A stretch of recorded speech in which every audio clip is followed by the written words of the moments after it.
Welcome to my channel. Mi hijo me envió una caja de galletas artesanales importadas. Al día siguiente, él llamó y preguntó, «Mamá, ¿ya comiste las galletas?»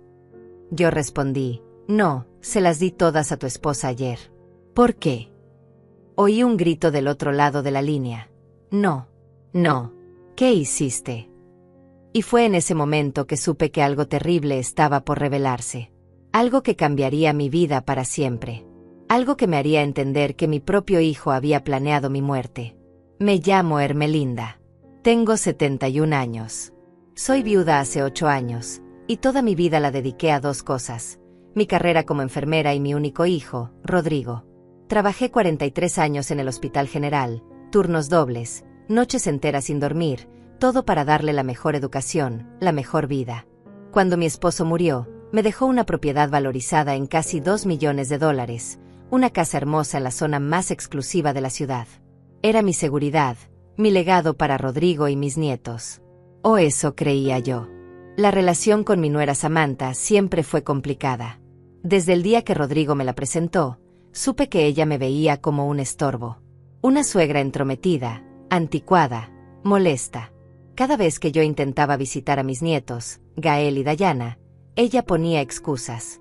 Que estaban ocupados, que tenían actividades, que mejor otro día. Los cumpleaños pasaban y yo recibía apenas una foto por mensaje.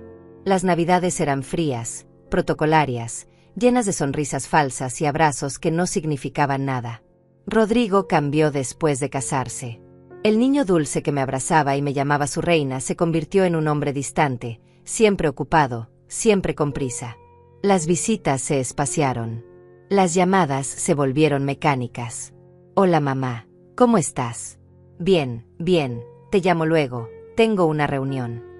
Y yo me quedaba con el teléfono en la mano, sintiendo como el silencio me devoraba por dentro. Pero ese martes, todo pareció diferente. Sonó el timbre de mi casa alrededor de las 3 de la tarde. Abrí la puerta y encontré a un mensajero con un paquete elegante, envuelto en papel dorado brillante con un lazo color vino. La caja era pesada, del tamaño de una caja de zapatos, y tenía una etiqueta que decía, «De Francia, con amor. Para mamá». Mi corazón se aceleró. Hacía años que Rodrigo no me enviaba nada así. Nada tan elaborado, tan cuidadoso, tan costoso. Firmé el recibo y entré a la sala con las manos temblorosas. Coloqué la caja sobre la mesa de centro y me senté frente a ella, solo observándola. El papel crujía bajo mis dedos cuando comencé a desenvolverla con cuidado, como si fuera un tesoro frágil. Adentro había una caja de madera lacada, elegante, con grabados dorados en la tapa. La abrí lentamente. Galletas. Docenas de galletas artesanales, perfectamente acomodadas en filas ordenadas. Cada una era una obra de arte, algunas cubiertas de chocolate oscuro con polvo de oro, otras decoradas con almendras caramelizadas, algunas con mermelada de frambuesa visible en el centro. El aroma que salió de esa caja era embriagador, dulce, sofisticado. Había una pequeña tarjeta dentro que decía, «Para la mejor madre del mundo. Disfrútalas. Te amo. Rodrigo». Mis ojos se llenaron de lágrimas. Quizás estaba equivocada. Quizás mi hijo todavía me amaba. Quizás todo este distanciamiento era solo una fase, el estrés del trabajo, las responsabilidades de ser padre. Sostuve la tarjeta contra mi pecho y sonreí como una tonta. Una vieja tonta llena de esperanza. Cerré la caja sin probar ni una galleta. Eran demasiado hermosas, demasiado especiales. Quería saborearlas con calma, tal vez con un té, tal vez mientras veía las fotos viejas de Rodrigo cuando era niño. Quería que ese momento durara. Al día siguiente, el miércoles, Samantha apareció en mi puerta sin avisar. Eso ya era extraño. Samantha nunca me visitaba. Nunca. Pero ahí estaba, con una sonrisa que no le llegaba a los ojos, usando un vestido color beige y zapatos de tacón, como si viniera de alguna reunión importante. «Ermelinda», me dijo, y su voz sonaba extrañamente amable, casi forzada. «¿Puedo pasar? Necesito hablar contigo». La dejé entrar, confundida, cautelosa. Nos sentamos en la sala y ella miró alrededor con esa expresión que siempre tenía, como evaluando, juzgando. «Mira», comenzó, cruzando las piernas, sé que las cosas entre nosotras no han sido fáciles. Y quiero cambiar eso. Los niños te extrañan. Yo también quiero que seamos más cercanas. No le creí ni una palabra. Pero algo en mí, esa parte patética que todavía quería ser amada, que todavía quería pertenecer a esa familia, decidió darle una oportunidad. Me alegra oír eso, respondí, aunque mi voz sonaba dudosa incluso para mí. Ella sonrió, y fue entonces cuando vi la caja de galletas sobre la mesa. Sus ojos se iluminaron. Oh, ¿qué es eso? Se ve delicioso. Rodrigo me las envió ayer, dije con orgullo, todavía sintiendo esa calidez tonta en el pecho. Son de Francia. Artesanales. Samantha se inclinó para ver mejor, y algo cruzó por su rostro. ¿Sorpresa? ¿Miedo? No estoy segura. Pero desapareció tan rápido que pensé que lo había imaginado. «Qué detalle tan hermoso de su parte», murmuró. «Él siempre piensa en ti». Y entonces, en un impulso estúpido, en un gesto desesperado por construir un puente, por ganármela, por ser finalmente aceptada, dije las palabras que casi me cuestan la vida. ¿Sabes qué? Llévatelas. Llévatelas todas. Para ti y los niños. Quiero que las disfruten juntos. Samantha parpadeó. ¿Qué? No, Ermelinda, son tuyas. Rodrigo te las envió a ti. Insisto, dije, empujando la caja hacia ella. Por favor. Sería un honor para mí. Además, yo no debería comer tantos dulces a mi edad. Ustedes las disfrutarán más. Ella dudó, mirando la caja como si fuera algo peligroso. Pero finalmente sonrió, esa sonrisa falsa otra vez, y tomó la caja entre sus manos. Eres muy generosa, Ermelinda. Gracias. Los niños estarán encantados. Se fue 20 minutos después, llevándose las galletas, llevándose mi pequeño regalo de Rodrigo, llevándose sin saberlo mi sentencia de muerte. Esa noche, cenando sola como siempre, mi teléfono comenzó a sonar. Era Rodrigo. Me emocioné. Tal vez llamaba para preguntarme si me habían gustado las galletas, para escuchar mi agradecimiento, para tener una de esas conversaciones largas que ya no teníamos. Contesté con alegría. Hijo, qué hermoso detalle. Las galletas son... Mamá, me interrumpió, y su voz sonaba extraña, tensa, casi histérica. Las galletas. ¿Ya las comiste? Me quedé callada un momento, confundida por su tono. ¿Qué? No, yo. ¿Las comiste o no? Su voz subió una octava, desesperada. No, Rodrigo. Se las di a Samantha ayer cuando vino a visitarme. Quise hacer un gesto lindo, ella y los niños. No. ¿Qué hiciste? El grito fue tan fuerte que tuve que alejar el teléfono de mi oreja. Sentí como mi estómago se retorcía, como el miedo comenzaba a trepar por mi espalda como una araña venenosa. Rodrigo, ¿qué pasa? ¿Qué está pasando? Silencio. Un silencio aterrador. Y luego, su voz quebrada. Dios mío. ¿Cuántas comió? ¿Ella comió? Los niños comieron. No lo sé, yo. La línea se cortó. Mis manos temblaban tanto que el teléfono cayó al suelo. Lo recogí torpemente y marqué el número de Rodrigo 1, 2, 3 veces. Nada. Buzón de voz. Llamé a Samantha. Buzón de voz también. El pánico comenzó a apretar mi pecho como una garra de hierro. ¿Qué había en esas galletas? ¿Por qué Rodrigo sonaba tan desesperado, tan aterrado? Me puse el abrigo con dedos temblorosos y tomé las llaves de mi auto. Conduje hacia la casa de Rodrigo como una demente, pasándome 2 semáforos en rojo, sintiendo como mi corazón latía tan fuerte que pensé que explotaría. El trayecto que normalmente tomaba 20 minutos lo hice en 11. Cuando llegué, había una ambulancia estacionada frente a la casa, las luces rojas y blancas iluminando toda la calle como una pesadilla parpadeante. Salí del auto sin siquiera cerrarlo. Corrí hacia la puerta. Los paramédicos estaban sacando una camilla. Samantha estaba ahí, pálida como un cadáver, con una máscara de oxígeno cubriendo su rostro, convulsionando violentamente. Sus ojos estaban en blanco. Espuma salía de las comisuras de sus labios. Gael y Dayana lloraban en la entrada, abrazados el uno al otro, con los rostros llenos de terror. «Samantha», grité, intentando acercarme, pero un paramédico me detuvo. «Señora, manténgase atrás, por favor». Rodrigo apareció detrás de los niños, y cuando nuestros ojos se encontraron, vi algo que nunca olvidaré. No era preocupación. No era amor. Era pánico puro. Pánico de haber sido descubierto. Lo vi en sus pupilas dilatadas, en la forma en que su boca temblaba, en cómo evitó mi mirada inmediatamente. «Rodrigo, ¿qué pasó?» Mi voz era apenas un susurro ahogado. «Las galletas», dijo con voz hueca, mecánica. Ella comió las galletas y comenzó a sentirse mal. Vómitos, convulsiones, no podía respirar. Los paramédicos subieron a Samantha a la ambulancia. Uno de ellos se acercó a Rodrigo. «Señor, necesitamos saber exactamente qué comió su esposa. Cada detalle importa. Esto parece una intoxicación severa, posiblemente envenenamiento». La palabra cayó como una bomba. «Envenenamiento».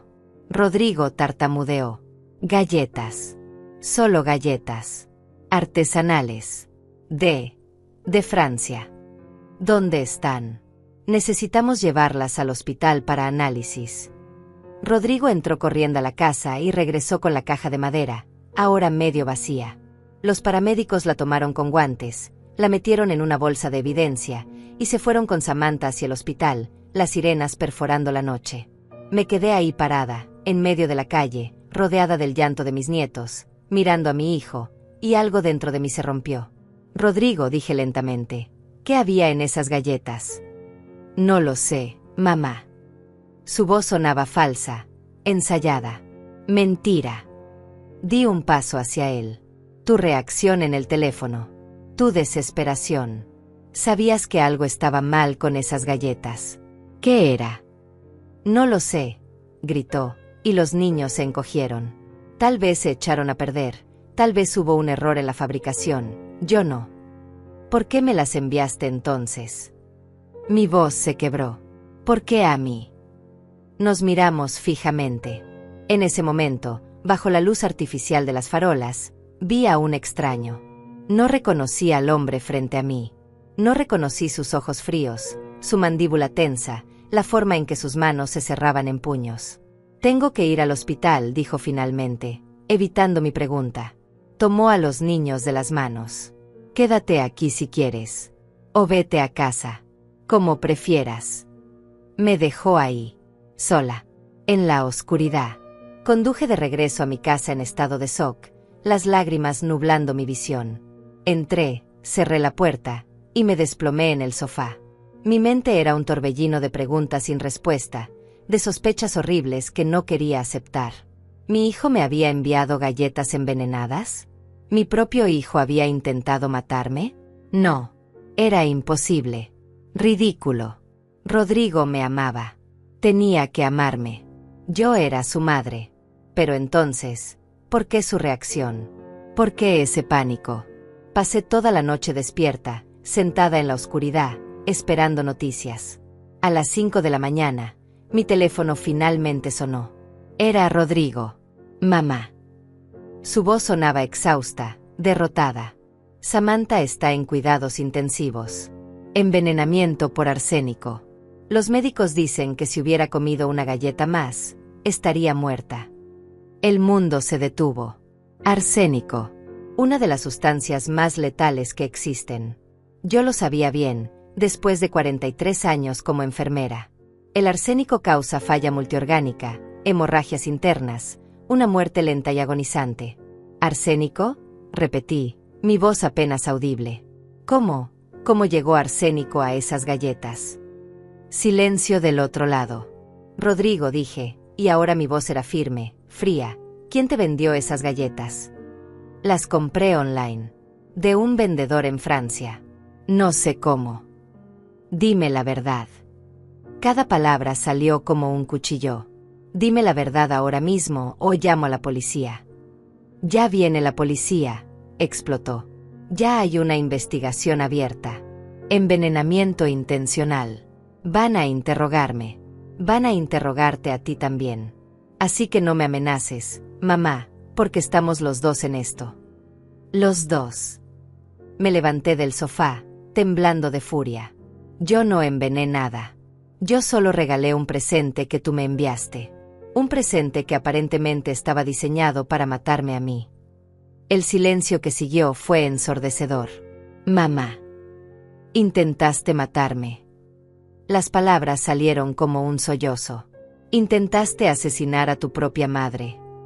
Estás loca. Estás delirando. ¿Por qué, Rodrigo? ¿Por qué querrías verme muerta? No digas estupideces. Yo nunca. Entonces explícame, grité. Explícame por qué enviaste galletas envenenadas. Explícame tu reacción histérica cuando te dije que se las había dado a Samantha. Explícame por qué sabías exactamente qué había en esas galletas. Colgó. Simplemente colgó el teléfono. Me quedé ahí parada, en medio de mi sala, sosteniendo el teléfono muerto contra mi oído, y fue entonces que todo comenzó a encajar. Las visitas espaciadas. El distanciamiento. Las preguntas que Rodrigo me hacía últimamente sobre mi testamento, sobre la propiedad, sobre mis finanzas. Solo quiero asegurarme de que estés bien, mamá. Que todo esté en orden. La casa. La maldita casa. La propiedad valuada en casi $2 millones que mi esposo me había dejado. Rodrigo era mi único heredero. Si yo moría, todo sería de él. Mi propio hijo había planeado mi asesinato por dinero. Caí de rodillas en medio de la sala y vomité. Vomité hasta que no quedó nada en mi estómago, hasta que solo quedaron arcadas secas y lágrimas amargas. El dolor en mi pecho no era físico. Era algo mucho peor. Era la muerte de todo lo que yo creía saber sobre el amor, sobre la familia, sobre la persona que traje al mundo y crié con mis propias manos. 3 días después, 2 detectives tocaron mi puerta.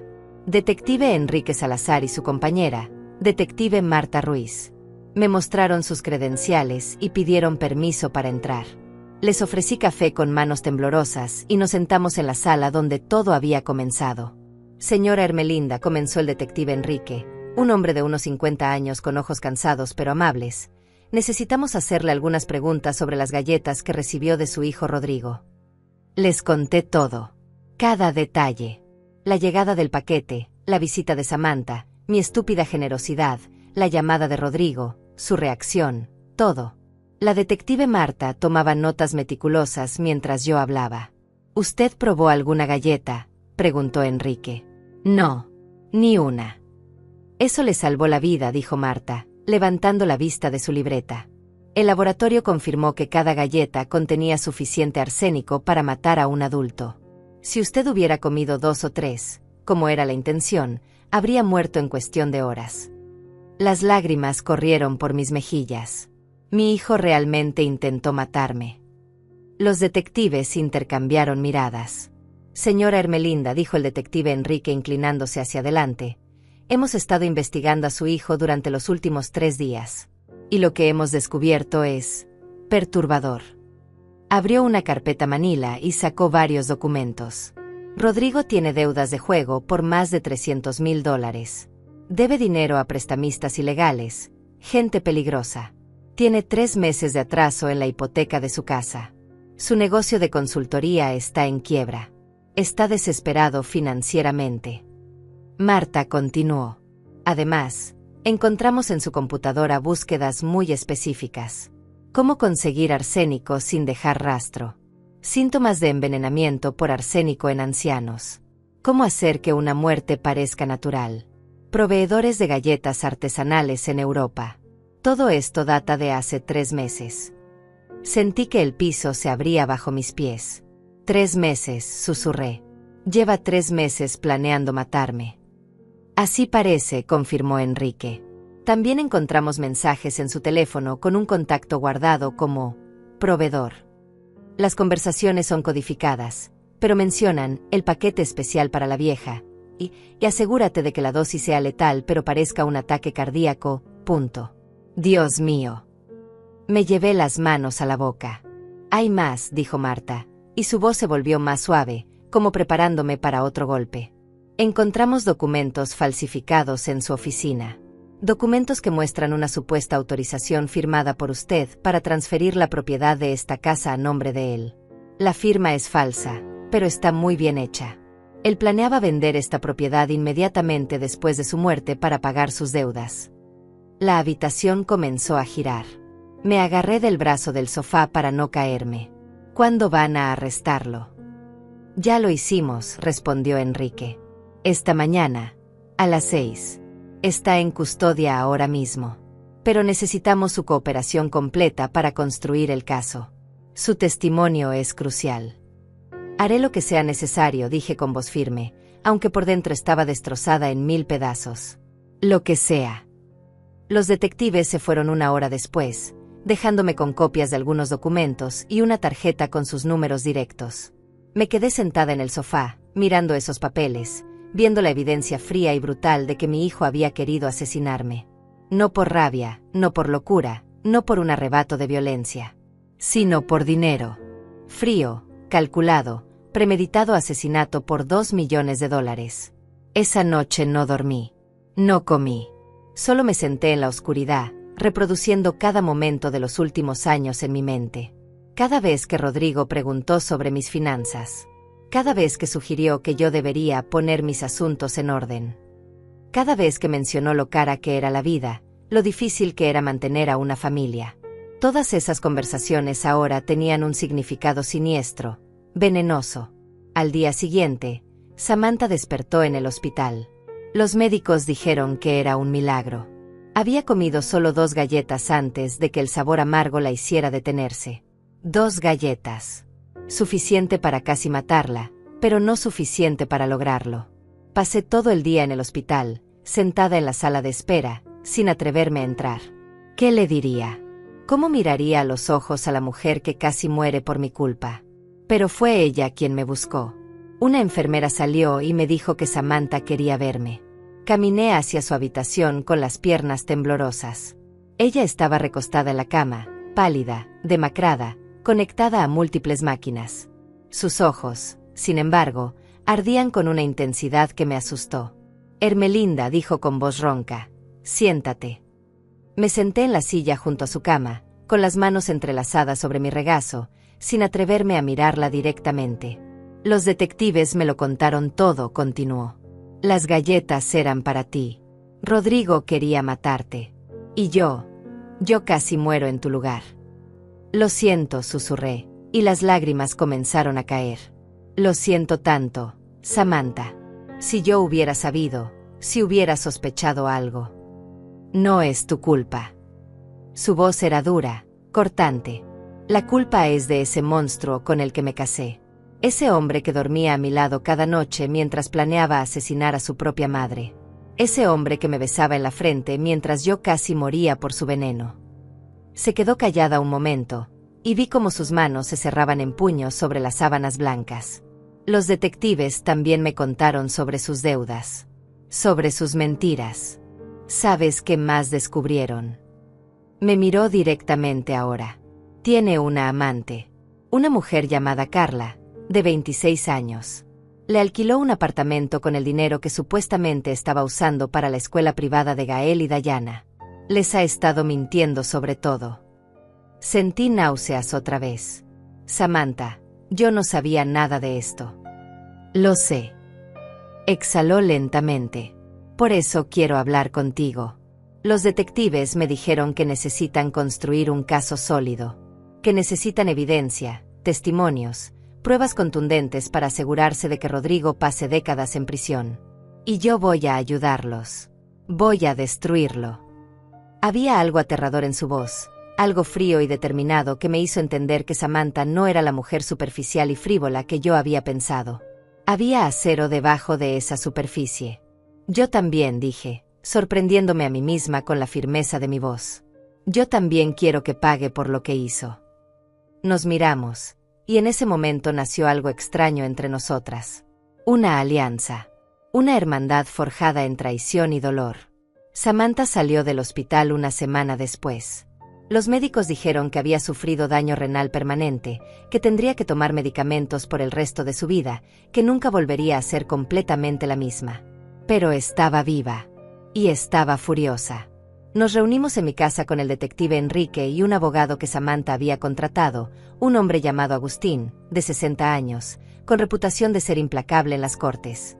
Él extendió varios documentos sobre la mesa del comedor. Señoras, comenzó Agustín con voz grave, lo que están a punto de enfrentar no será fácil. Rodrigo ya contrató a uno de los mejores abogados defensores de la ciudad. Intentará pintarse como una víctima, como alguien que fue engañado por un proveedor fraudulento. Dirá que no tenía idea de que las galletas estaban envenenadas. Inventará cualquier mentira para salvarse. ¿Qué tan fuerte es el caso?, preguntó Samantha, su voz ya más firme que hace una semana. Muy fuerte, respondió el detective Enrique. Tenemos las búsquedas en Internet, los mensajes con el proveedor, los documentos falsificados, el análisis forense de las galletas mostrando envenenamiento intencional con dosis letales, y el móvil claro, deudas masivas y una herencia millonaria. Pero necesitamos más. ¿Qué más necesitan?, pregunté. Agustín me miró fijamente. Necesitamos que ambas testifiquen. Necesitamos que cuenten su historia frente a un jurado. Necesitamos que el mundo vea el monstruo que Rodrigo realmente es. Lo haré, dije inmediatamente. Yo también, agregó Samantha. Bien. Agustín asintió. Porque esto va a ser público. Los medios ya están siguiendo el caso. Hijo millonario intenta envenenar a su madre anciana. Es un titular jugoso. Van a excavar en sus vidas. Van a buscar cualquier suciedad, cualquier secreto, cualquier cosa que puedan usar. ¿Están preparadas para eso? Miré a Samantha. Ella me miró a mí. Y ambas asentimos. Estamos preparadas, dijimos al unísono. Durante las siguientes 2 semanas, mi vida se convirtió en un torbellino de entrevistas policiales, declaraciones juradas y reuniones con abogados. Agustín nos preparó meticulosamente para el interrogatorio. Nos hizo repetir nuestra historia 100 veces, buscando inconsistencias, asegurándose de que cada detalle fuera perfecto. Y mientras tanto, la historia explotó en los medios. Hijo envía galletas envenenadas a su madre para heredar millones. Madre de 71 años salva su vida al regalar presente letal a su nuera. Arsénico en galletas gourmet, el plan perfecto que salió mal. Mi teléfono no paraba de sonar. Reporteros acamparon frente a mi casa. Cámaras me seguían al supermercado. Cada vez que salía, los flashes me cegaban. Señora Hermelinda, ¿cómo se siente sabiendo que su hijo intentó matarla? ¿Perdonará a Rodrigo? ¿Qué le diría ahora si pudiera? Me refugié en mi casa, con las cortinas cerradas, viendo cómo mi vida privada se convertía en entretenimiento público. Pero lo peor no eran los reporteros. Lo peor fue cuando finalmente me permitieron ver a Rodrigo. Fue en la cárcel, en una sala de visitas fría y gris, separados por un vidrio grueso, hablando a través de teléfonos sucios que olían a desesperación. Cuando entré y lo vi del otro lado, vestido con el uniforme naranja de los presos, sin afeitar, con ojeras profundas, sentí que mi corazón se partía en 2 otra vez. Por un momento, solo un momento, vi a mi hijo. Al niño que solía abrazarme y decirme que era su heroína. Al adolescente que lloraba en mis brazos cuando su primer amor lo rechazó. Al joven que me pidió mi bendición antes de casarse. Pero luego habló, y la ilusión se rompió. Mamá, dijo, y su voz sonaba suave, manipuladora. Esto es un terrible malentendido. Yo nunca quise hacerte daño. Tienes que creerme. Esas galletas, yo las compré de un vendedor legítimo. No tenía idea de que estaban contaminadas. Alguien está tratando de incriminarme. Me quedé callada, solo mirándolo, esperando. Necesito que me ayudes, continuó, inclinándose hacia el vidrio. Necesito que le digas a la policía que esto es un error. Que retires tu testimonio. Soy tu hijo, mamá. Tu único hijo. No puedes dejarme pudrir en la cárcel por algo que no hice. Algo que no hiciste, repetí lentamente, y mi voz era tan fría que hasta yo me sorprendí. Rodrigo, la policía encontró tus búsquedas en Internet. Encontró tus mensajes con el proveedor. Encontró los documentos falsificados con mi firma. Encontró todo. Su rostro cambió. La máscara amable se resquebrajó por un segundo, y vi rabia debajo. Pura rabia. Están fabricando evidencia. Me están tendiendo una trampa. ¿Por qué? Pregunté. ¿Por qué te tenderían una trampa? ¿Qué ganarían? No tuvo respuesta para eso. Dime la verdad, continué, y ahora mi voz temblaba. Mírame a los ojos y dime la verdad, Rodrigo. Intentaste matarme. Nos miramos a través del vidrio sucio. Vi cómo sus mandíbulas se apretaban, cómo sus puños se cerraban, cómo algo oscuro y terrible cruzaba por sus ojos. Estás arruinando mi vida, dijo finalmente, evitando mi pregunta. Tú y esa perra de Samantha. Me están destruyendo por nada. Por nada, repetí, sintiendo como la furia comenzaba a reemplazar el dolor. Casi matas a tu esposa. Planeaste mi asesinato durante meses. Falsificaste mi firma. Ibas a robar mi casa. Y dices que es por nada. Era mi derecho, explotó, y ahí estaba. La verdad. Finalmente. Esa casa debería ser mía. Ese dinero debería ser mío. Papá me lo prometió antes de morir. Me dijo que todo sería mío. Pero tú sigues ahí, aferrándote a todo, viviendo en esa mansión enorme como una reina mientras yo me ahogo en deudas. Las lágrimas corrieron por mis mejillas, pero no de tristeza, de rabia. Tu padre nunca te prometió nada. Te dejó provisto, te pagó tu educación, te ayudó a establecerte. Pero la casa era mía. Mi herencia. Mi seguridad. Tienes 71 años, gritó. ¿Para qué necesitas $2 millones? ¿Para qué necesitas esa casa gigante? Vas a morir pronto de todas formas. Yo solo aceleré lo inevitable. El silencio que siguió fue absoluto. Incluso el guardia que estaba parado cerca nos miró con los ojos muy abiertos. Así que es verdad, susurré. Realmente intentaste matarme. Rodrigo se dio cuenta de lo que acababa de admitir. Intentó retractarse. No, yo no quise decir. Sí quisiste. Me levanté, sosteniendo el teléfono con manos temblorosas. Acabas de confesar. Y espero que cada día que pases en prisión recuerdes este momento. Recuerda que tu propia avaricia, tu propia maldad, tu propia estupidez te pusieron ahí. Mamá, espera. Colgué el teléfono y caminé hacia la salida sin mirar atrás.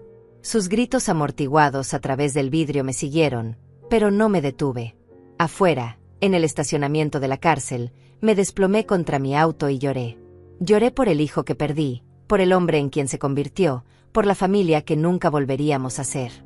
Pero cuando terminé de llorar, algo dentro de mí cambió. El dolor se transformó en determinación. La tristeza se convirtió en fuerza. Si Rodrigo quería verme como un obstáculo, como algo descartable, entonces yo le mostraría exactamente lo que esta vieja podía hacer. Llamé a Agustín esa misma noche.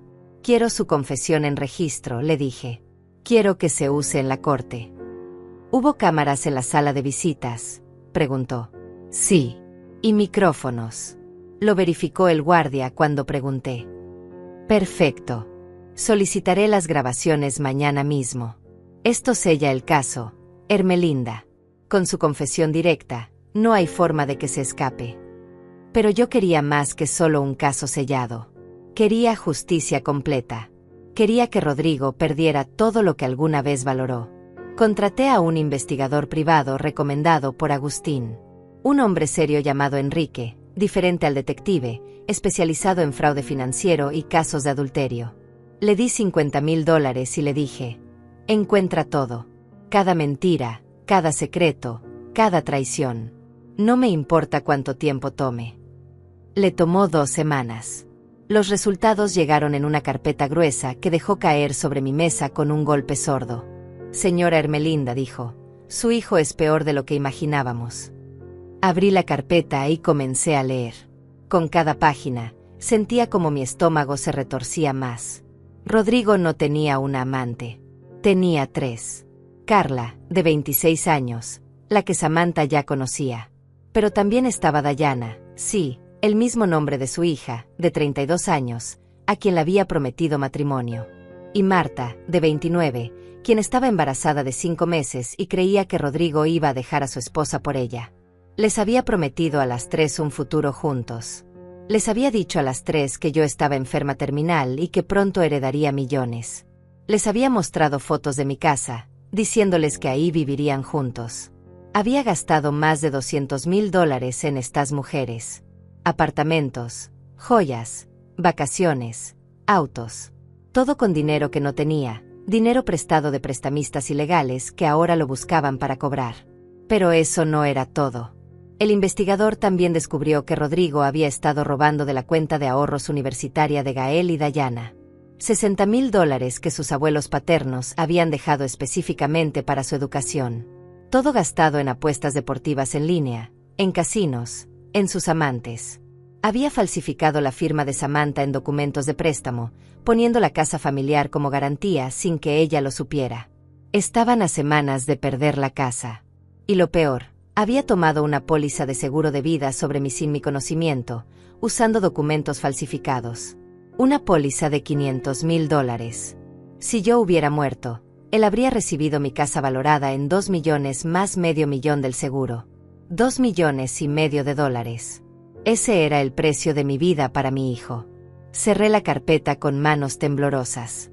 ¿Esto es admisible en corte?, pregunté. Cada página, confirmó el investigador. Todo está documentado con recibos, extractos bancarios, contratos, mensajes de texto, grabaciones. Es hermético. Bien. Me levanté, sintiendo como la rabia me llenaba de energía. Entonces vamos a usarlo todo. Llamé a Samantha inmediatamente. Ella vino a mi casa esa misma tarde, todavía débil pero caminando mejor.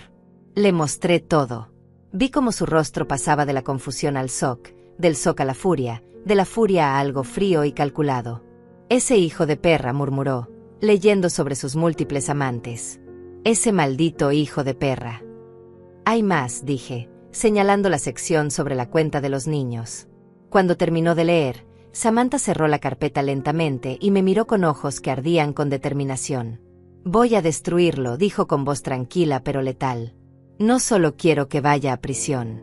Quiero que pierda todo.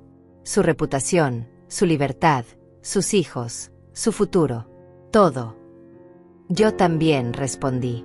Nos tomamos de las manos sobre la mesa, dos mujeres que habían sido enemigas, ahora unidas por un propósito común, venganza absoluta. Durante las siguientes semanas, Samantha y yo nos convertimos en una máquina de guerra perfectamente coordinada. Agustín nos guió paso a paso, construyendo no solo un caso criminal, sino una destrucción completa y sistemática de todo lo que Rodrigo había construido sobre mentiras. Primero, fuimos tras sus amantes. El investigador localizó a las tres mujeres y les mostró la evidencia de que todas habían sido engañadas simultáneamente. Carla rompió en llanto cuando vio las fotos de Rodrigo con las otras dos.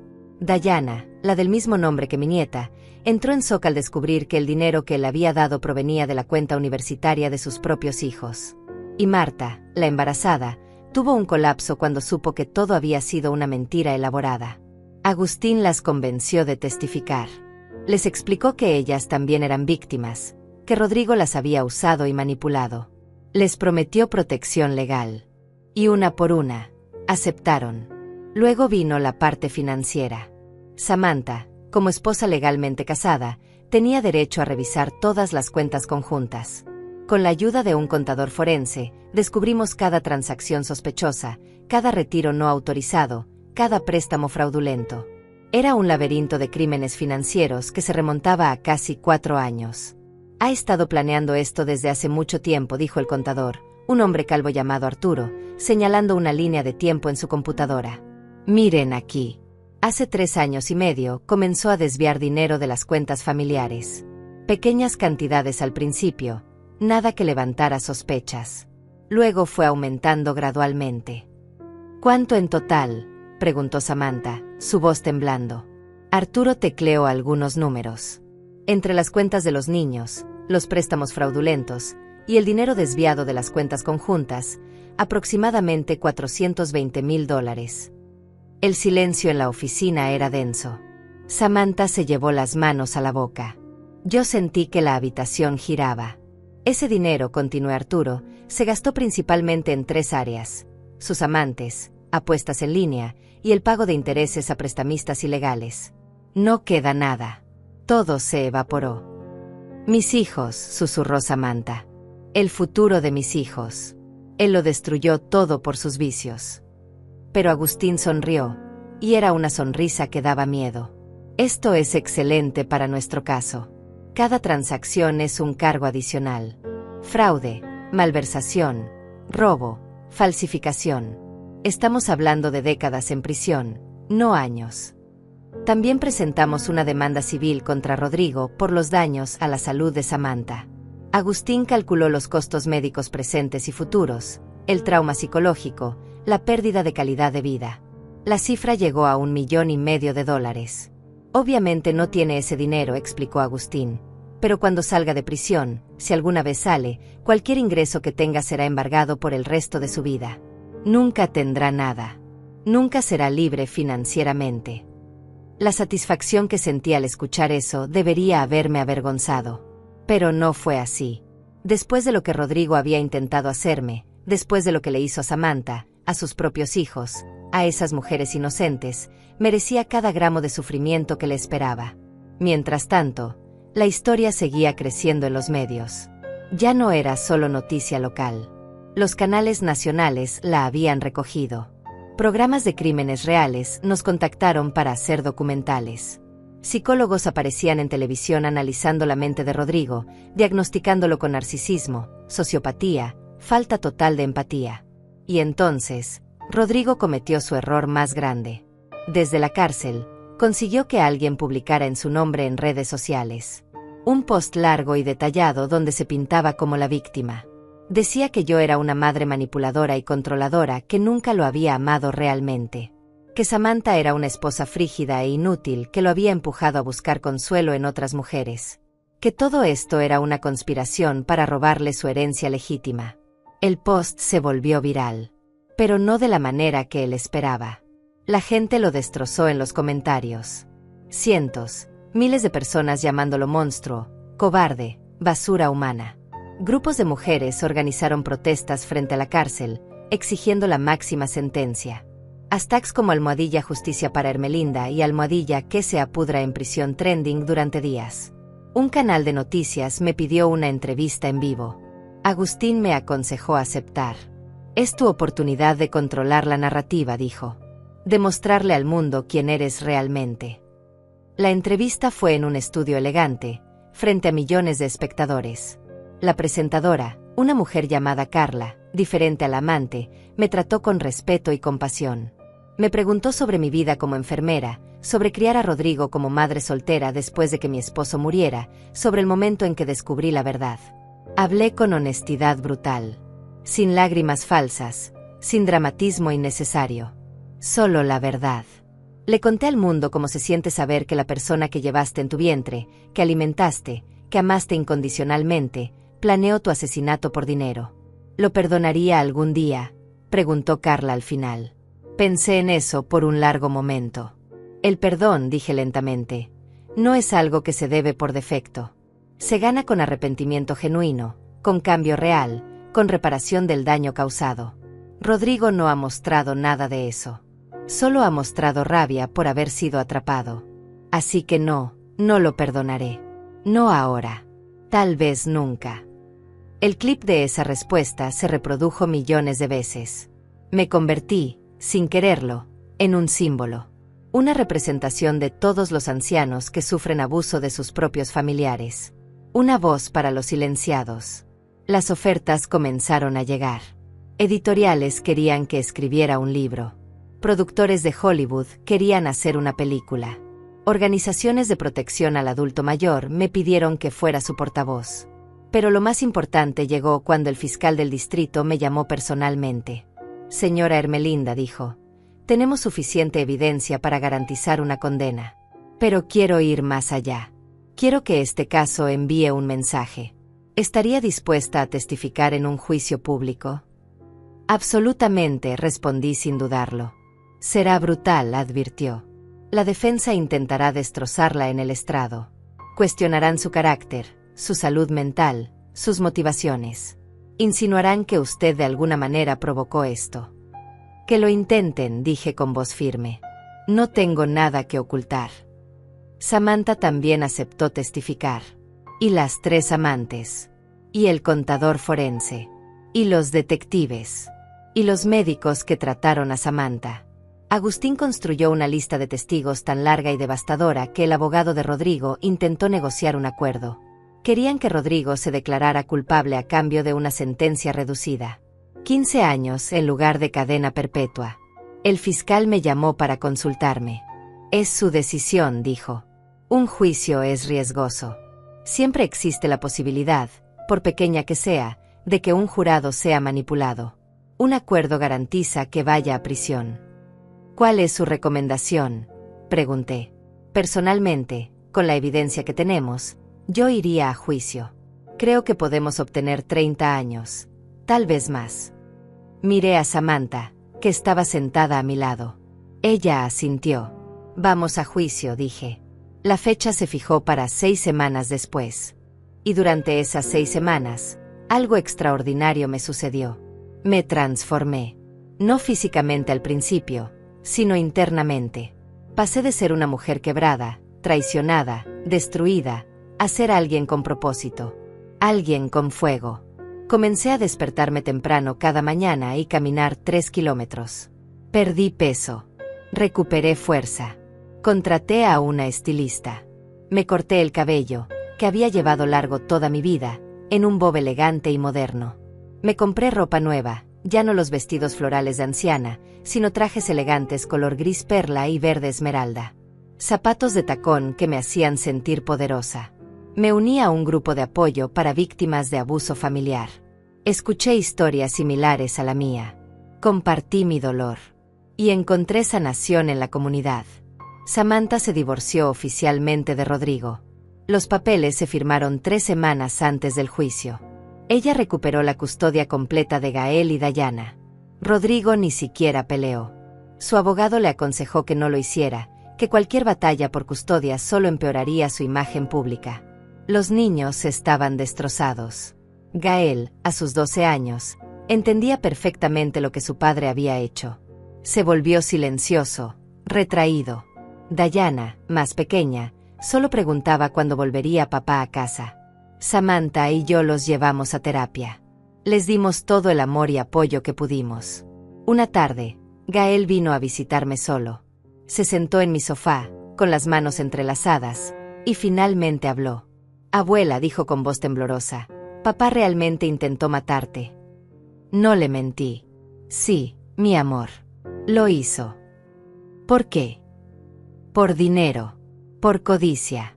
Por razones que ni él probablemente entiende completamente. Gael comenzó a llorar, y lo abracé fuertemente contra mi pecho. No es tu culpa, le susurré. Nada de esto es tu culpa, ni tuya ni de tu hermana. Tu padre tomó decisiones terribles, pero eso no define quién eres tú. Todos en la escuela hablan de eso, sollozó. Me llaman el hijo del asesino. Dicen que yo también seré un criminal cuando crezca. Sentí que mi corazón se rompía otra vez, pero esta vez por mi nieto inocente. Escúchame bien, Gael, dije, levantando su rostro para que me mirara. Tú no eres tu padre. Tú tienes la oportunidad de ser diferente, mejor, más fuerte. Y yo estaré aquí para ayudarte. Siempre. Él me abrazó más fuerte, y permanecimos así durante mucho tiempo. Cuando finalmente se fue esa tarde, supe que sin importar lo que pasara en el juicio, mi verdadera misión era proteger a estos niños del legado envenenado de su padre. Los días previos al juicio fueron un torbellino. Agustín nos preparó intensamente. Nos hizo practicar nuestro testimonio una y otra vez. La defensa intentará confundirlas, nos advirtió. Harán preguntas capciosas. Tratarán de hacerlas enojar, de hacerlas llorar, de hacerlas parecer irracionales.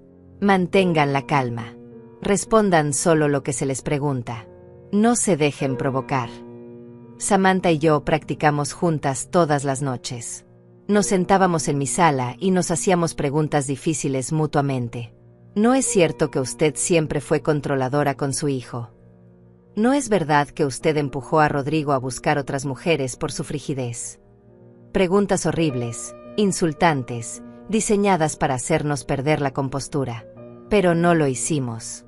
Nos volvimos como piedra. Finalmente llegó el día del juicio. El juzgado estaba abarrotado. Reporteros llenaban cada asiento disponible. Cámaras de televisión esperaban afuera. La seguridad tuvo que controlar multitudes que querían entrar. Entré al juzgado vestida con un traje color gris plateado, mi cabello perfectamente peinado, maquillaje sutil pero impecable. Ya no era la anciana frágil y quebrada de hace meses. Era una mujer con armadura invisible, lista para la batalla. Samantha entró detrás de mí, también transformada. Vestía un traje color marfil, se veía elegante y fuerte a pesar de las cicatrices invisibles que el veneno había dejado en su cuerpo. Y entonces vi a Rodrigo. Estaba sentado en la mesa de la defensa, vestido con un traje color carbón que probablemente su abogado le había prestado, intentando verse respetable. Pero no podía ocultar el peso que había perdido, las ojeras profundas, la forma en que sus manos temblaban ligeramente. Cuando nuestros ojos se encontraron, él intentó sonreír. Una sonrisa triste, suplicante, como diciendo: «Mamá, ayúdame». Yo simplemente lo miré fríamente y tomé mi asiento detrás del fiscal. El juez entró, un hombre mayor llamado Agustín, coincidentemente el mismo nombre que mi abogado, con reputación de ser justo pero severo. El juicio comenzó con los alegatos de apertura.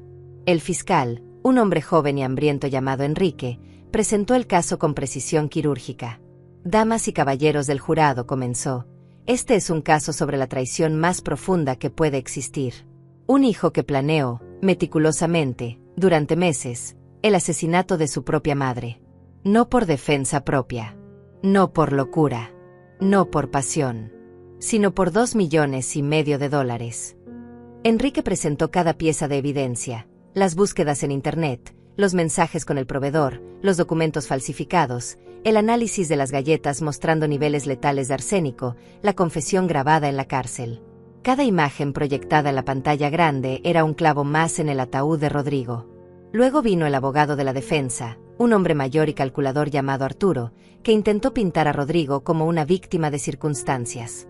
«Mi cliente», dijo con voz melosa, «es un hombre que cometió errores, sí.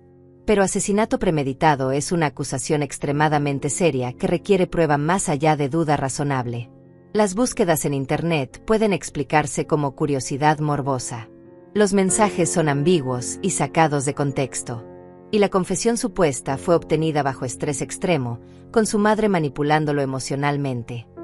Me hervía la sangre escuchándolo, pero mantuve mi rostro neutro, exactamente como Agustín me había enseñado. Los primeros días del juicio consistieron en testimonios técnicos. El detective que investigó el caso. El toxicólogo que analizó las galletas. El especialista forense que explicó al jurado exactamente cómo el arsénico mata, lenta y dolorosamente, causando falla orgánica múltiple. Si la señora Ermelinda hubiera consumido 2 galletas, explicó el toxicólogo, un hombre serio con lentes gruesos, habría comenzado a sentir síntomas en 2 a 6 horas.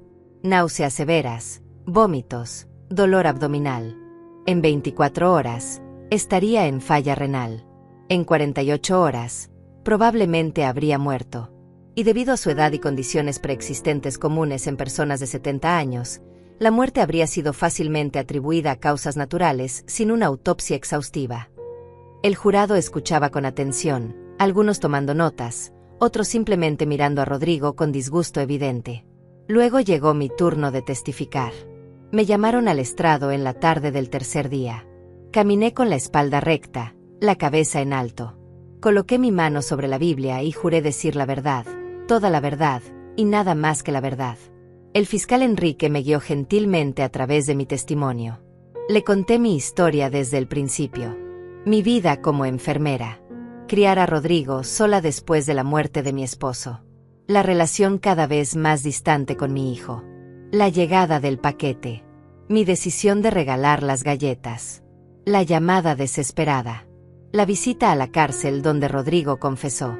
«Señora Ermelinda», preguntó Enrique, ¿puede repetirnos exactamente qué dijo su hijo durante esa visita? Respiré profundamente.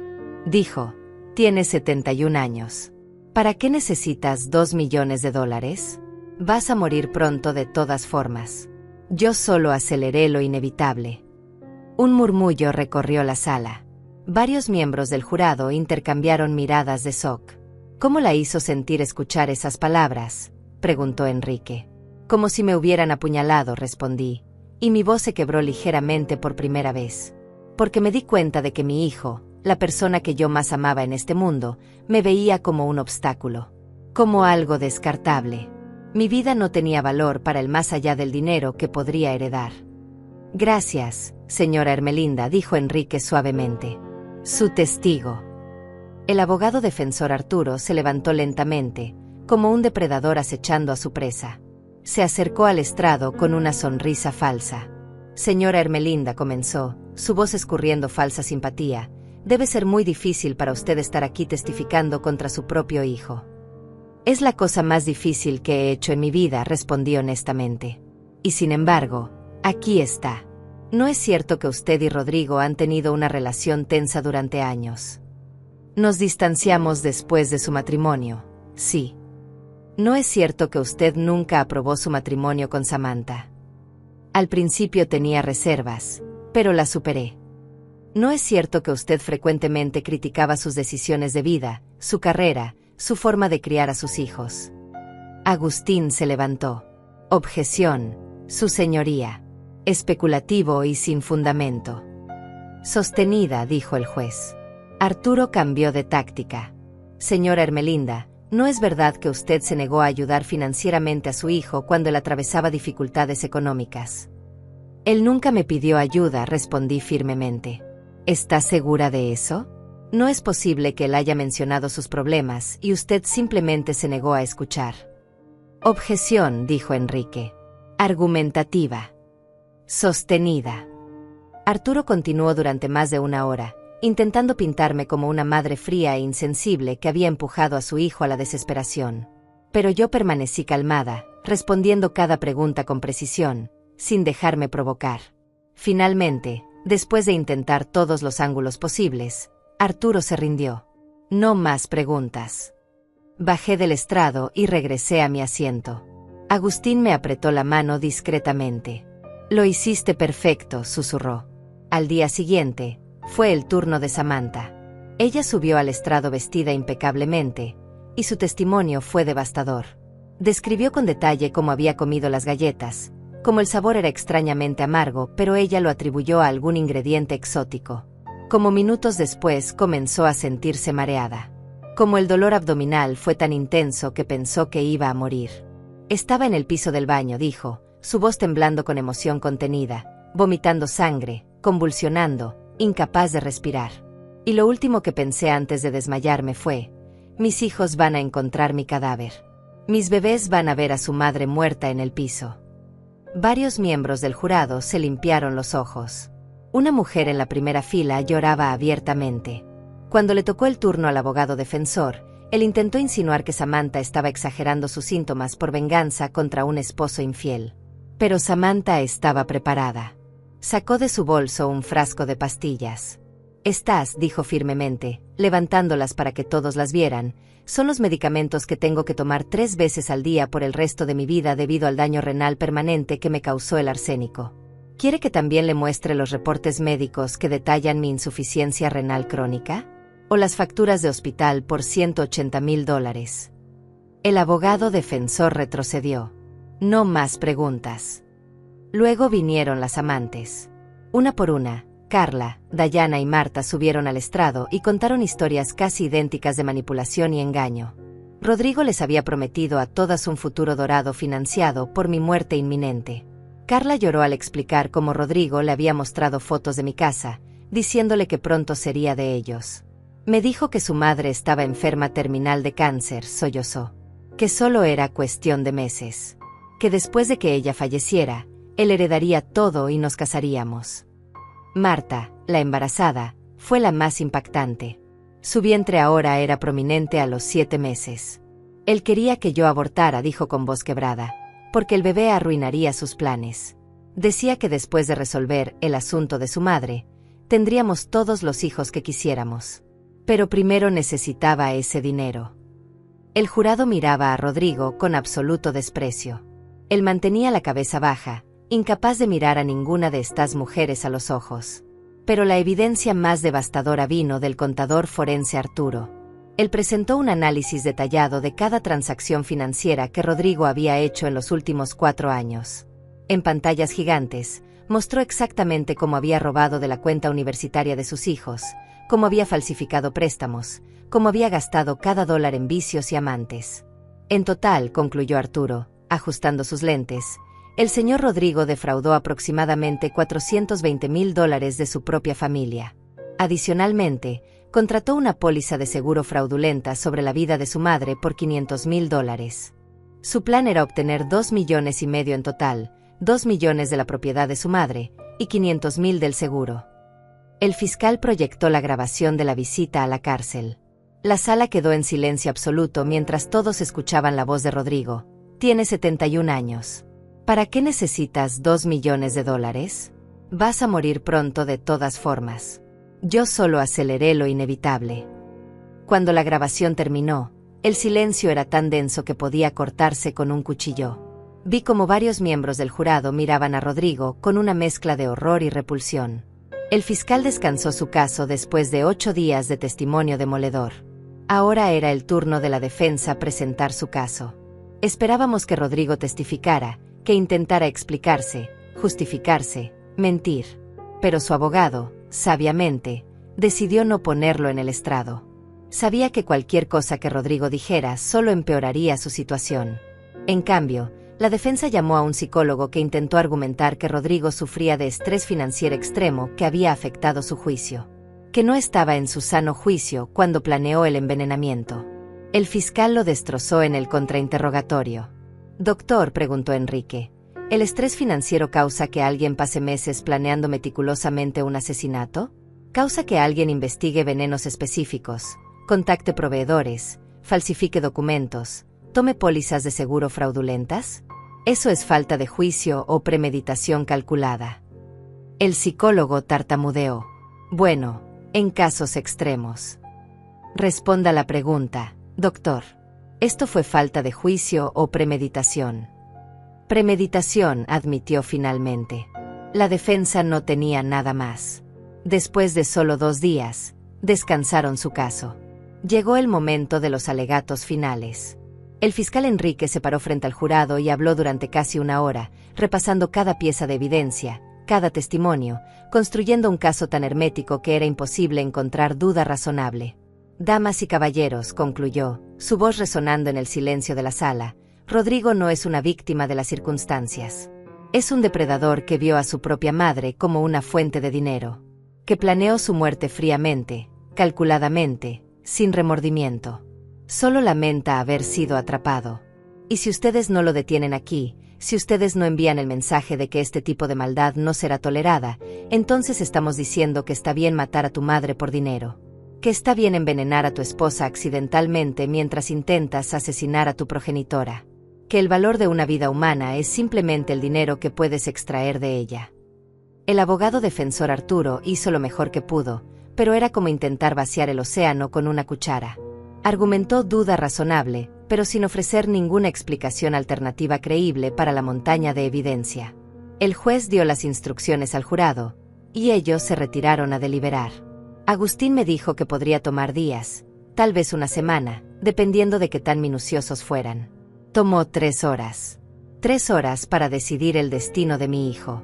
Cuando el alguacil anunció que el jurado había alcanzado un veredicto, mi corazón comenzó a latir tan fuerte que pensé que todos podían escucharlo.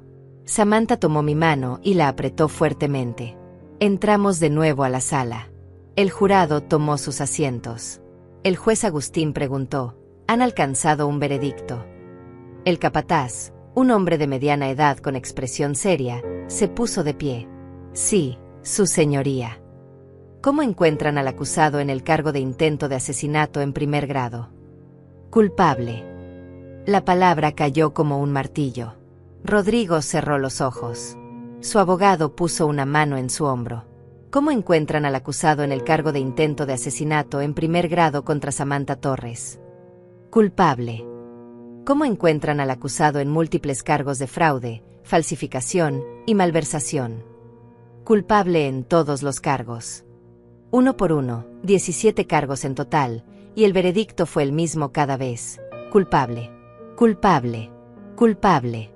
Samantha comenzó a llorar en silencio a mi lado.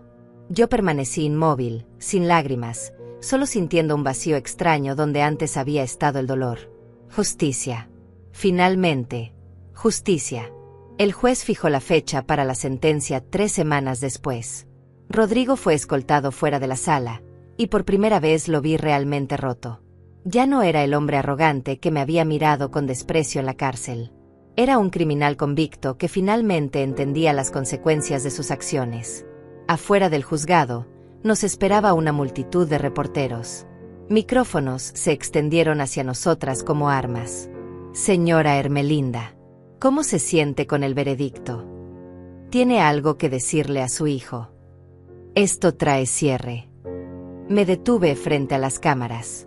Agustín había dicho que no tenía que hablar, pero yo quería hacerlo. Necesitaba hacerlo. Hoy se hizo justicia, dije, mi voz clara y firme. No solo para mí, sino para todas las víctimas de abuso familiar. Para todos los ancianos que son vistos como descartables por sus propios hijos. Para todas las personas que sufren en silencio porque la sociedad les dice que deben perdonar a la familia sin importar qué. El amor familiar no es incondicional cuando ese amor es usado como arma. Y hoy, un jurado valiente dijo basta. «Perdonará a su hijo», gritó un reportero. «El perdón», respondí, «es algo que se gana». Rodrigo tiene muchos años por delante para reflexionar sobre lo que hizo. Si algún día muestra arrepentimiento genuino, si algún día entiende la magnitud de su traición, tal vez entonces podremos hablar de perdón. Pero ese día no es hoy. Las 3 semanas hasta la sentencia pasaron en un torbellino. La historia seguía creciendo. Ahora había documentales en producción, libros siendo escritos, podcasts dedicados al caso. Yo me convertí en una figura pública involuntaria. Pero también comencé algo nuevo. Con el dinero del avance de un libro que había aceptado escribir, establecí una fundación. La llamé Voces de la Sabiduría, dedicada a proteger a adultos mayores del abuso financiero y físico de sus familiares.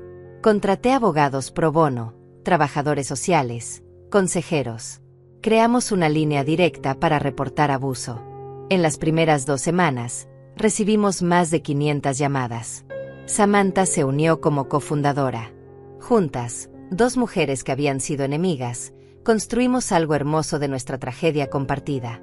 Finalmente llegó el día de la sentencia. La sala estaba aún más llena que durante el juicio. El juez Agustín entró y todos nos pusimos de pie. Rodrigo fue traído, luciendo más delgado, más viejo, derrotado. El juez revisó los documentos frente a él. Señor Rodrigo, comenzó, su voz grave resonando en la sala, he revisado cuidadosamente este caso. He leído cada testimonio, examinado cada pieza de evidencia.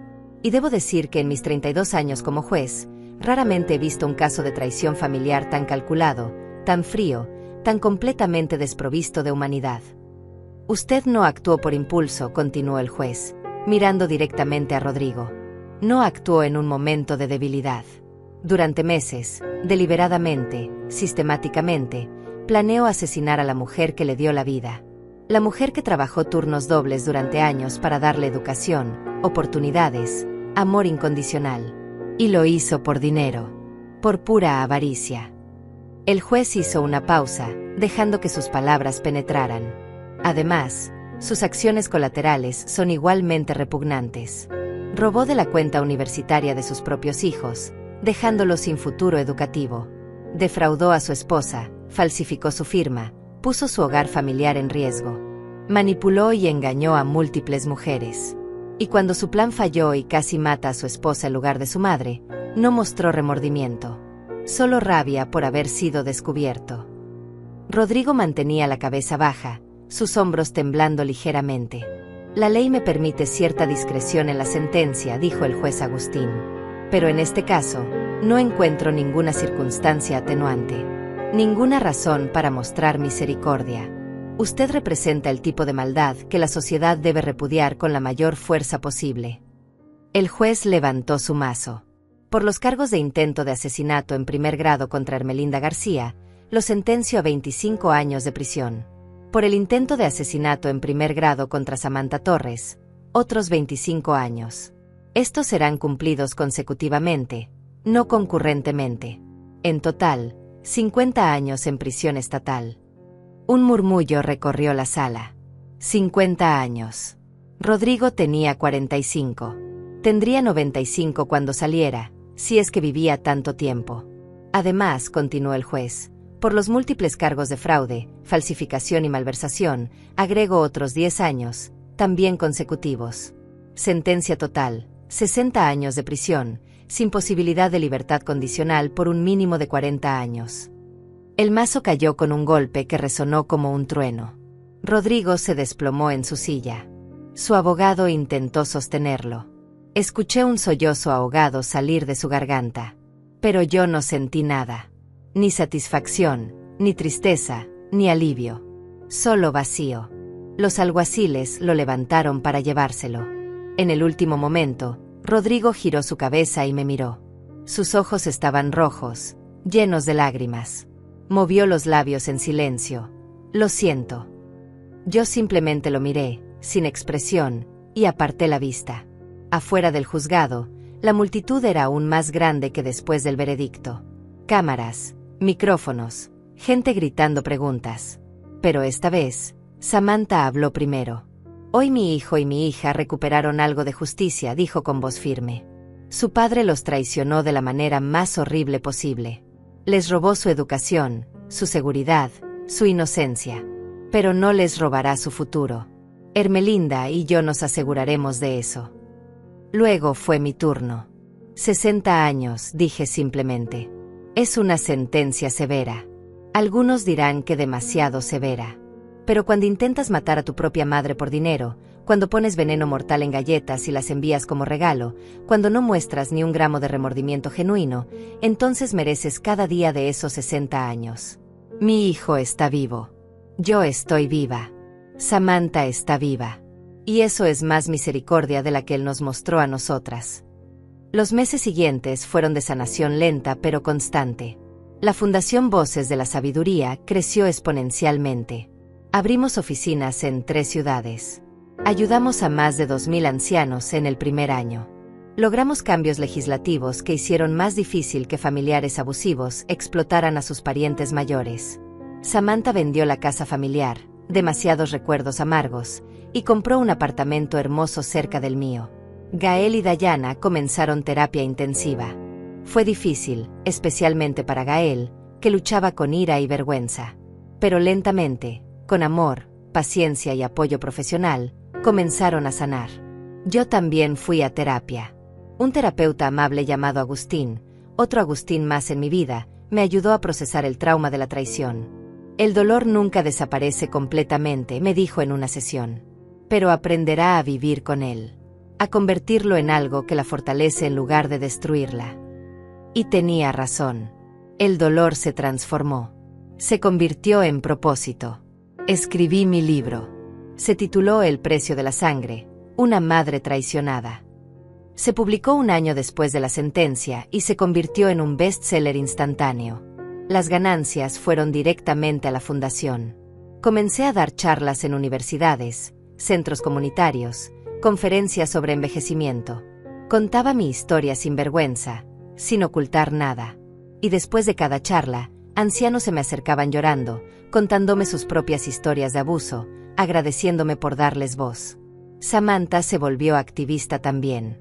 Testificó ante el Congreso sobre la necesidad de mejores protecciones para víctimas de violencia doméstica económica. Su historia, sobrevivir un envenenamiento que estaba destinado a otra persona, capturó la imaginación pública de una manera única. Y lentamente, increíblemente, Samantha y yo nos volvimos amigas de verdad. No solo aliadas en venganza, sino amigas genuinas. Cenábamos juntas 2 veces por semana. Íbamos al cine. Reíamos. Llorábamos. Nos apoyábamos mutuamente en los días difíciles. ¿Sabes qué es irónico?, me dijo una noche mientras tomábamos vino en mi sala. Rodrigo pasó años tratando de alejarnos, de mantenernos como enemigas. Y al final, su maldad fue exactamente lo que nos unió. Brindamos por esa ironía amarga. Los años pasaron.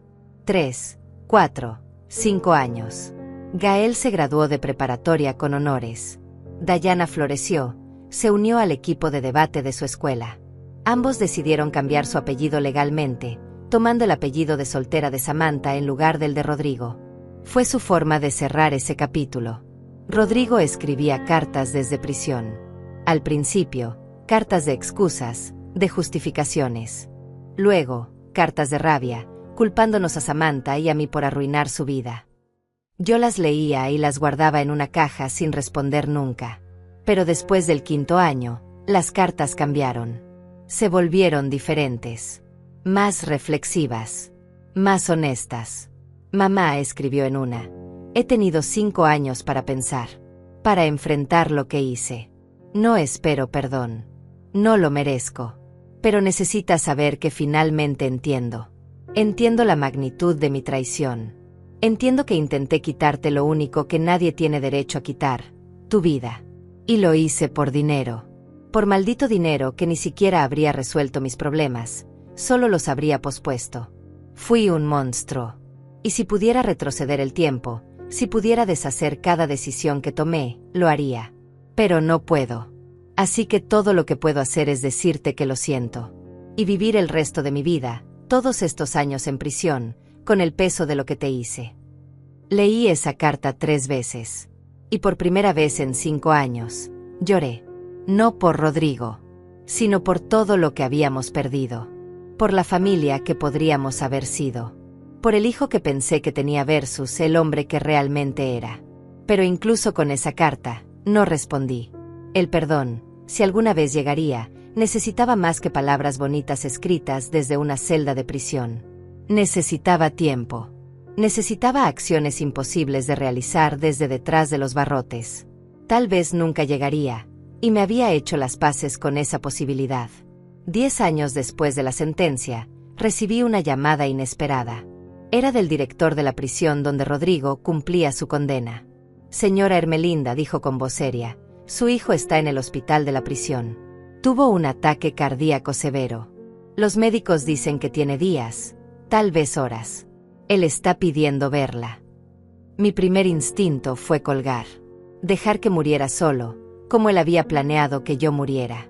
Pero algo en mí, tal vez la última chispa de la mujer que había sido antes de todo esto, me hizo dudar. Llamé a Samantha. No tienes que ir, me dijo inmediatamente. Nadie te juzgaría si no vas. Él no merece tu presencia. Lo sé, respondí. Pero necesito ir. No por él. Por mí. Para cerrar este capítulo de verdad.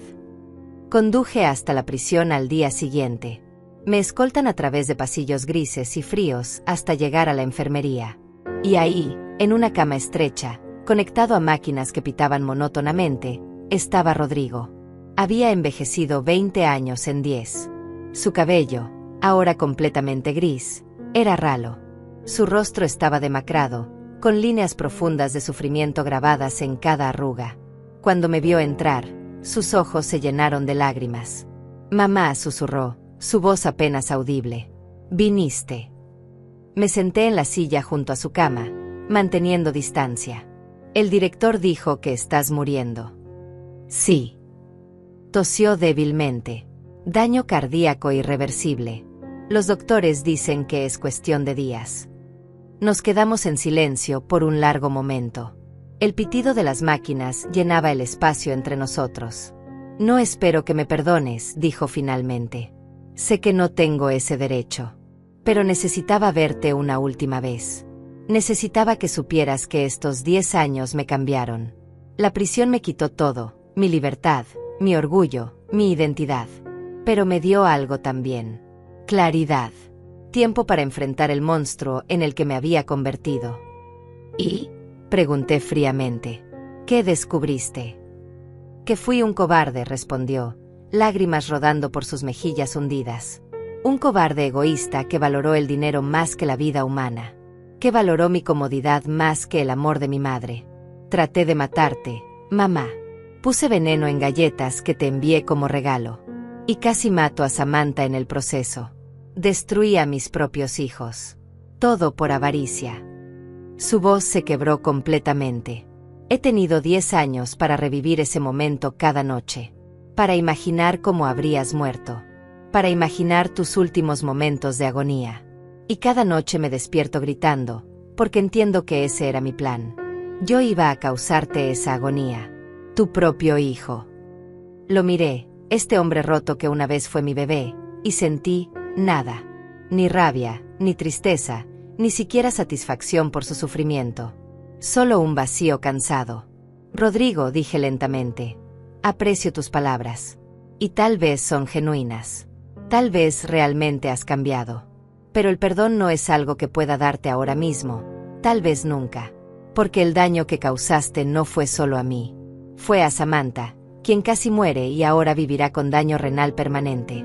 Fue a Gael y Dayana, quienes perdieron a su padre y tuvieron que cargar con la vergüenza de tu crimen.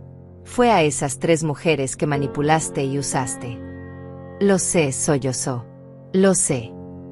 Pero continué, y mi voz se suavizó ligeramente. Te diré esto. Espero que encuentres paz antes del final. Espero que estos últimos días no estén llenos de terror, sino de aceptación.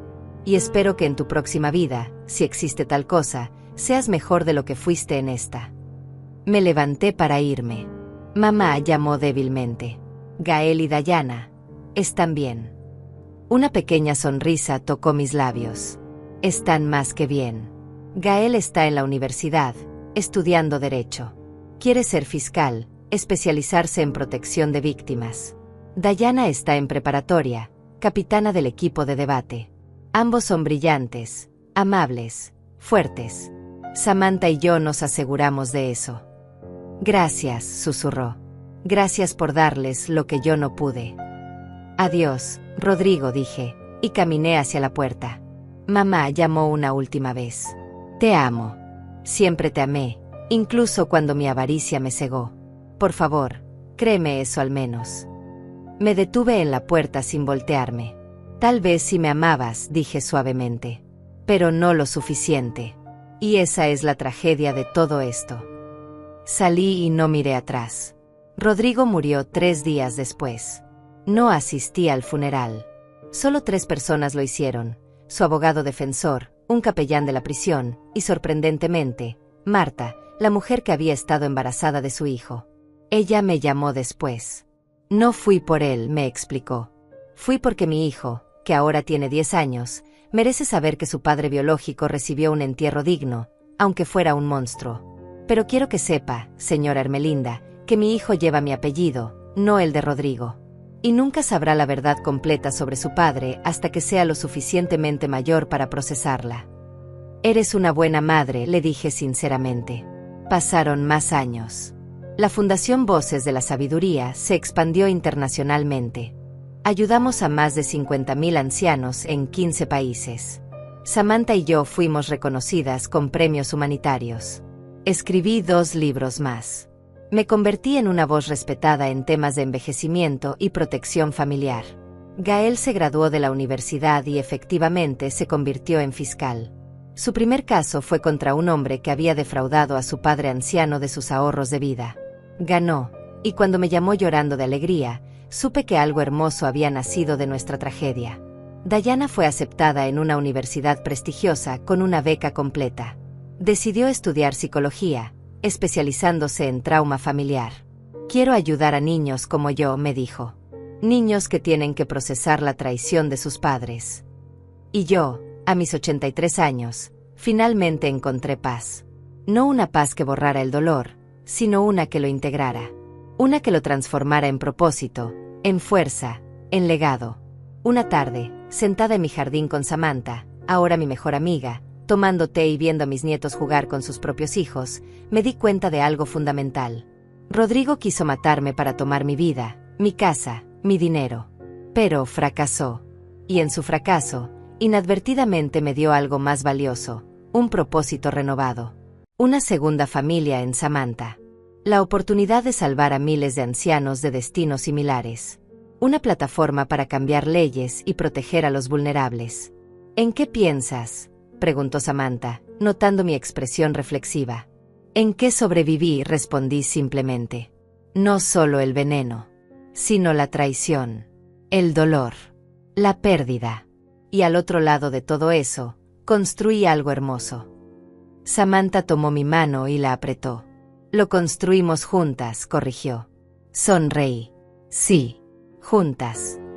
El sol se ponía sobre el jardín, pintando todo de dorado y rosa. Mis bisnietos reían persiguiendo mariposas. Samantha y yo nos mecíamos suavemente en nuestras sillas, dos mujeres que habían atravesado el infierno y emergido más fuertes. Y en ese momento de perfecta paz, entendí la lección final: la venganza no está en destruir a quien te lastimó.